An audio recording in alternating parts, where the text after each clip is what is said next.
நான் இந்த ஃபீல்ட்ல எப்படி என்டர் ஆனேன்னு கேட்டிங்கன்னா, எனக்கு இந்த நடிக்கணும்னு ஆசை வந்ததே திடீர்னு வந்தது. அதாவது ஒரு 11th 12th படிக்கும்போது வந்தது. ஏன்னா நான் படிப்புல ரொம்ப ஆவரேஜ், வீக்கு. ஸோ படிச்சுட்டு என்ன பண்ண போறேன்னு எனக்கே தெரியல. அதனால ஏன் நடிக்கக்கூடாது அப்படின்ற ஒரு ஆசை வந்தது.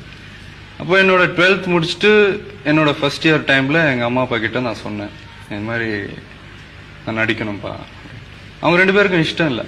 இது ரொம்ப பயங்கரமான ஃபீல்டாக வர்றது ரொம்ப கஷ்டம் அப்படி இப்படின்னு சொன்னாங்க.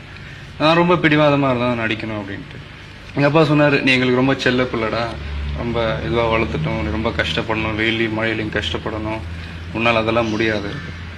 இல்லைப்பா, நீங்கள் எனக்கு ஒரே ஒரு சான்ஸ் கொடுத்து பாருங்க, நான் பண்ணுறேன் அப்படின்னு. அதுக்கப்புறம் அவங்க ஒத்துக்கிட்டு ஒரு 6-7 months இந்த சினிமாவுக்கு தேவையான ஃபைட்ஸ், டான்ஸ் எல்லாம் கற்றுக் கொடுத்து அப்புறமா நாளைய தீர்ப்புன்ற படத்தில் என்னை அறிமுகப்படுத்தினேன்.